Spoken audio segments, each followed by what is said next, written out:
Oh, come on, Lois. What about that time I was in Fort...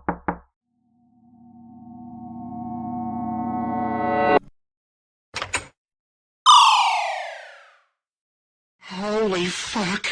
Mark, look, I made a mistake. A steak? Yes.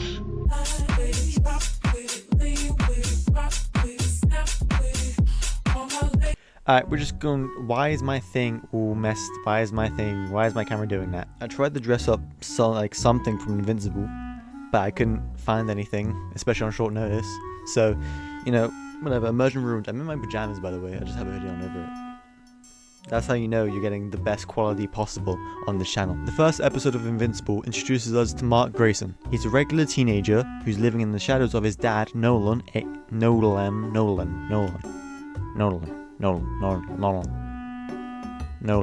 There you go, got it. Better known as Omni-Man, who is also known as Earth's greatest superhero. Mark has been waiting his whole life for his powers to kick in, but there's nothing happening yet. And soon enough, he's starting to wonder if they will actually ever come in. And because of this, he's stuck to a pretty normal routine of a regular teenager. But one day, while taking out the trash at work, Mark throws a bag into orbit. Accidentally, I guess. And then there you go. He has his powers. Am I off censor? There you go. There you go, that seems a bit better. I don't like how purple I am. At first, him dealing with superpowers is very messy. He does things like crushing while flying, fumbles through his first real fights, but it is the start of something very big, and his dad, for once, seems proud of him, even taking time out of his day to train him. Mark is eager to prove himself, and while a bank robbery is in place, he steps in, and he does his best to help even when trying to figure things out. Soon after, Nolan takes him to visit Art, a superhero tailor, to get his first real suit, and with some encouragement from his dad about choosing a name that means something, Mark lands on Invincible. This is his first real step into the world of heroes, and for a while it feels like a hopeful beginning, until it doesn't. At the end of the episode, Omni-Man, the symbol of peace and power, walks into the Guardians of the Globe headquarters and...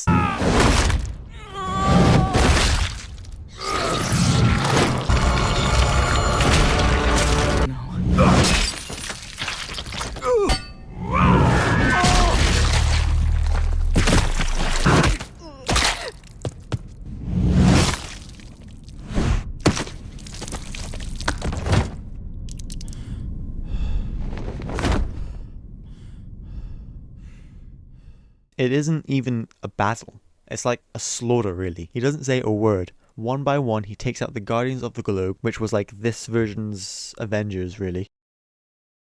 But episode 2. At the beginning of episode 2, it starts with Omni-Man pretending to be one of the victims of the mysterious man that came in and killed all the Guardians of the Globe, even though he's the one that, you know... Everyone buys it, and he keeps the act of Earth's greatest superhero. Because it kind of is. I mean, if you could single-handedly take down this universe's version of, like, Avengers, single-handedly, then, like, yeah, you kind of are. Why does my room look purple? Why do my lips look... Maybe I need to change a setting. I should change a setting. That looks a little bit better. Alright, cool. And while that's happening, Mark gets his first taste of being a real superhero. When an alien race called the Flaxians. I'm going to be looking at my monitor the whole time when it comes to names, because I'm shit with this, alright. And while he's attending this fight, they meet Atom Eve for the actual first time. By the way, there's like a love interest as well called Amber. There you go, that's her name. I didn't look at the monitor for that one. That's not really like important to like take note. I mean, if it is, whatever. Suck my dick, bro. It's my video. Back to the Flaxians. There you go. They keep coming back, evolving rapidly each time, because in their dimension, or their planet, or whatever, time moves way faster than the normal amount. Or no, this is normal. It's the normal amount, just like time is faster for them. So, like, a day on Earth is like 20 years in their time. So that means they're able to learn from each failure and get better and better and better and stronger each time. Mark is introduced to the team consisting of Atom Eve, Robot, Duplicate, Rexplode. Fuck Rexplode, by the way. Fuck him. I don't care. Like, my friends keep telling me he's gonna have a character arc. Fuck him. And while that's happening, a demon detective named Damien Darkblood starts investigating the Guardian's death, and he suspects foul play.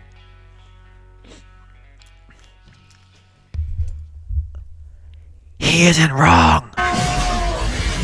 Anyway, the Flaxians invade again, this time nearly unstoppable, until Omni-Man steps in. He follows them into their own dimension, where time works in his favour. There, he absolutely annihilates all of them, wiping out their entire civilization, and then returning to Earth, bloodied and acting like, well, nothing.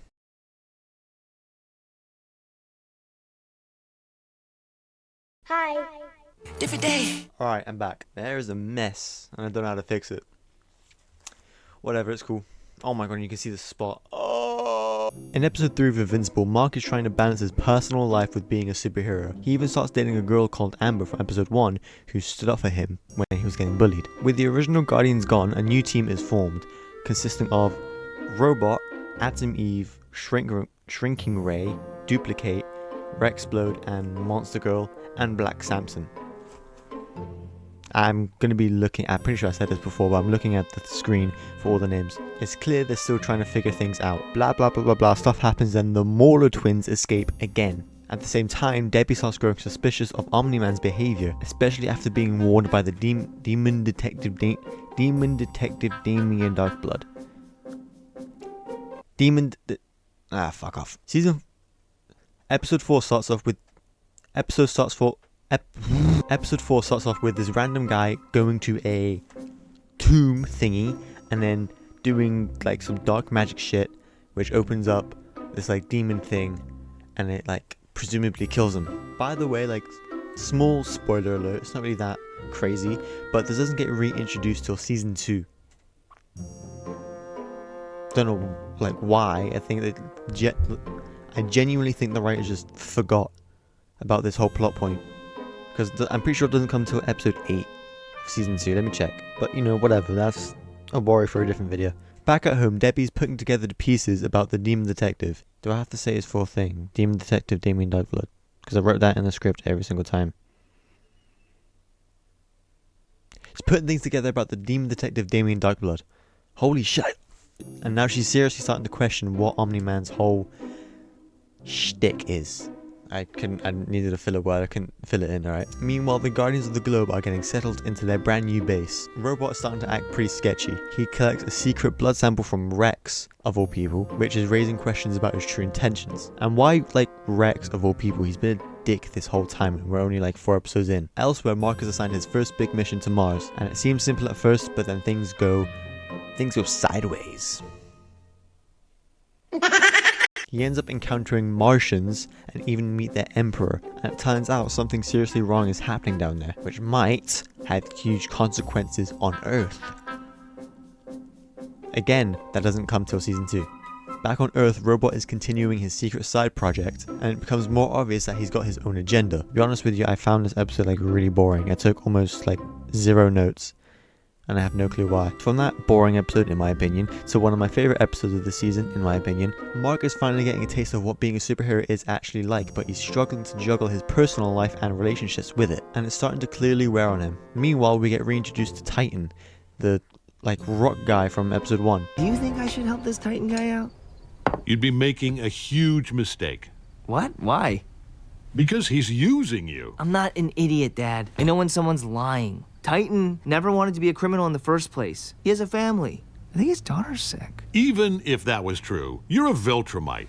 Okay? You fought off an alien invasion, saved the country from an asteroid. This is beneath you. Why would you tell Mark that saving lives is beneath him? Other people save lives. Mark saves millions. He needs to think big.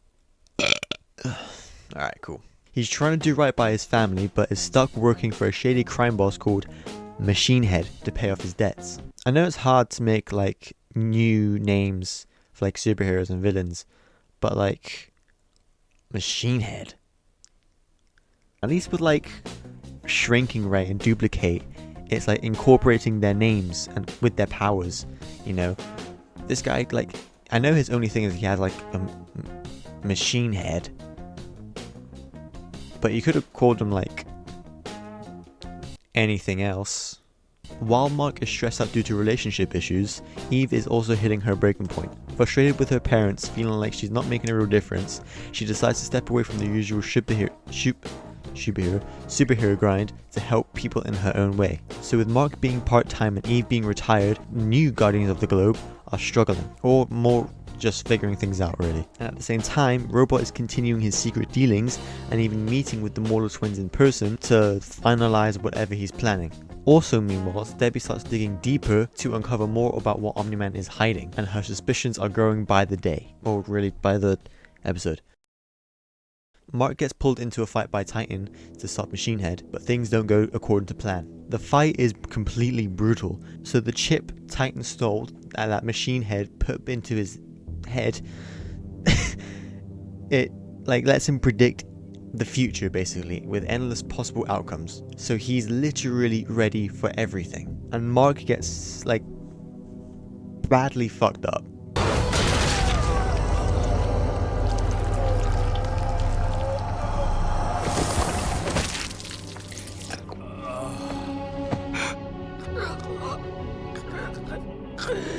However, the new Guardians show up to help.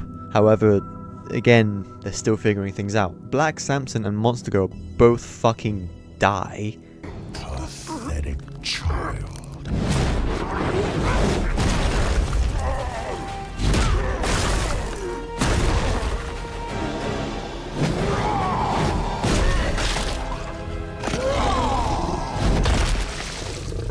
And to make things worse, Titan had tricked Mark into helping him so he can take over Machine Head's empire. But yeah, that's really it. Alright, episode 6. It opens with a college student, Doug Cheston, getting kidnapped and experimented on by a scientist named Dr. Sinclair.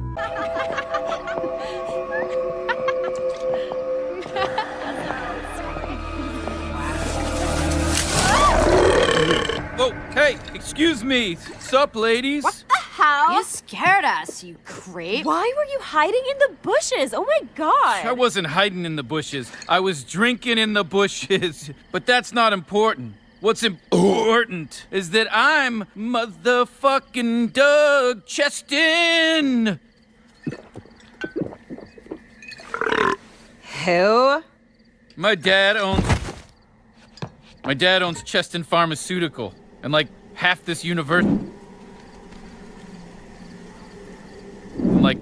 this university. Didn't your dad hike up prices on that baby medicine everyone needs? Totally, yeah. Anyway, I'm gonna inherit all that shit soon, cause my dad's mad old. So, do one, or ideally all of you, wanna have sex tonight and get in on the ground floor of my inheritance? Gross. Ew. No way. You don't know what you're missing. Yeah, we so do. It's me. I'm what you're missing. Me and my huge trust fund. Meanwhile, Black Samson, Monster Girl, and Mark are still healing from the fight. Meanwhile, Nolan is getting suspicious of Debbie, who is getting suspicious of Omni-Man. Debbie is starting to put things together, growing more concerned that Nolan had to do something with the Guardian's death. Back on campus, Dr. Sinclair sets his sights on Rick, one of Mark's best friend William's crushes.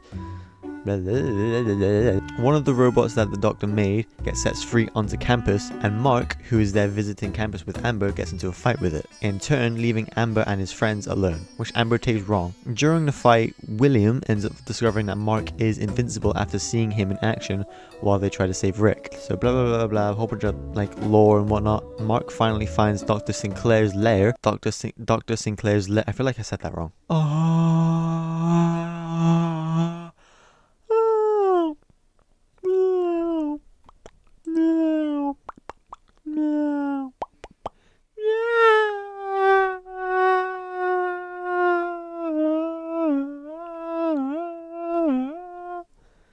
Cool. But Mark also gets his ass beat by a bunch of robots, one of them being the now cybernetic Rick.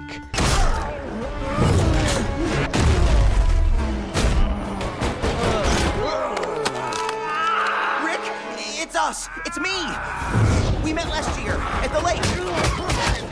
Remember last summer? The boathouse? It changed my life, Rick. I know it changed yours too. We had sex by the water. It was the best thing that ever happened to me. Oh, that's a tad personal. No! Ah!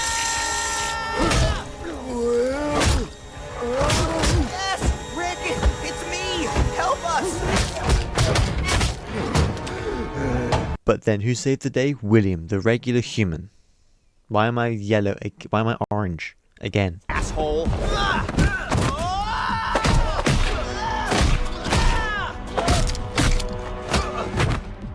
Don't you understand? This is about progress, science, saving the human race from disease. There we go. Yeah, Dr. Sinclair gets caught by the CIA people.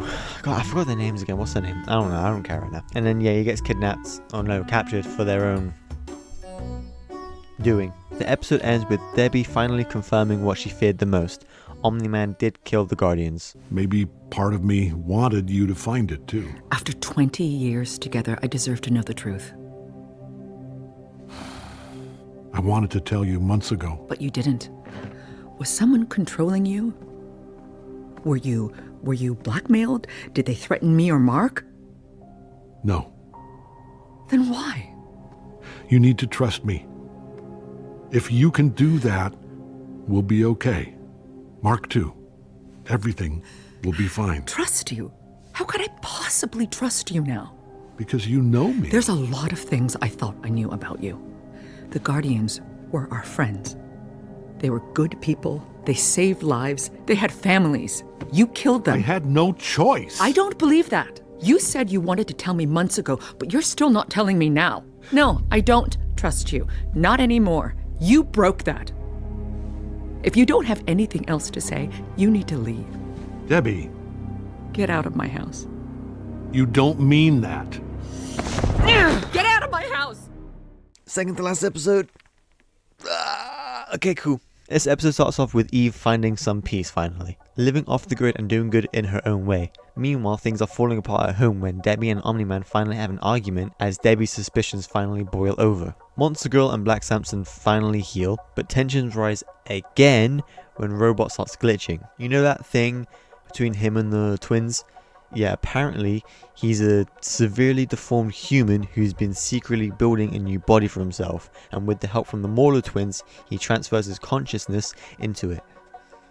Stole that directly from the notes. What changed? I met someone. Make room, please. My entire life has been painful.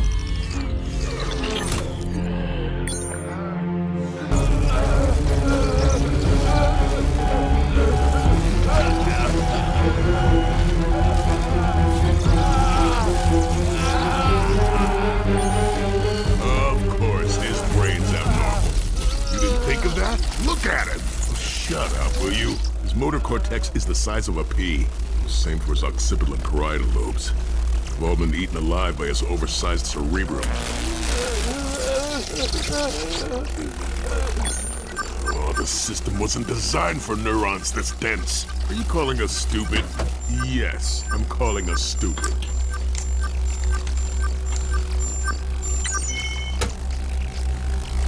Compensating now, but it's gonna be close.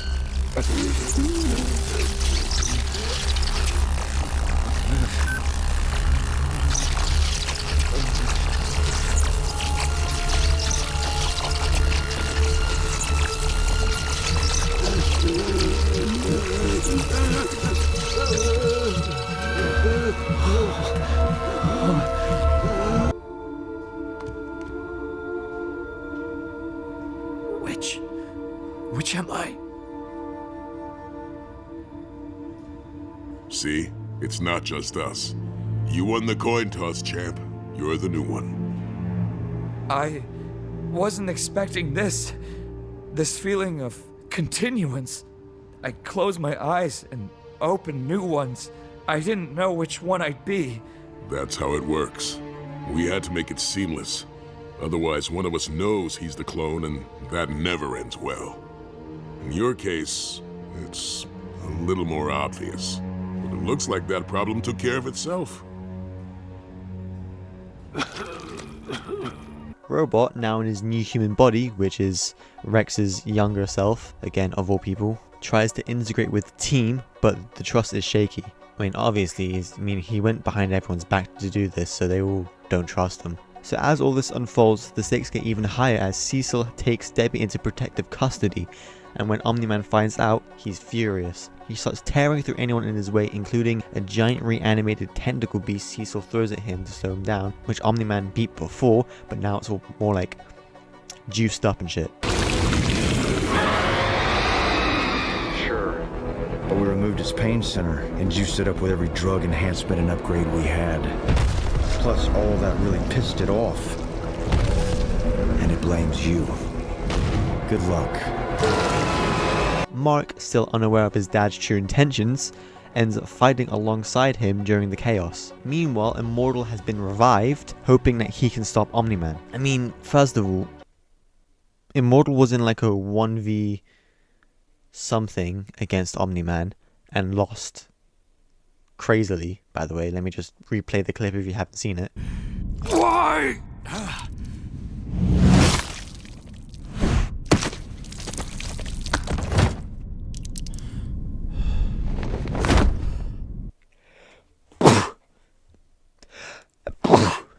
Thank you. So Immortal confronts Omni-Man in a furious battle, but Omni-Man kills him again. This time in front of everyone, including Mark. Mark is in total denial at first. He thinks it has to be something controlling his dad. There's no way Omni-Man, the strongest and most trusted hero on Earth, would do all this willingly.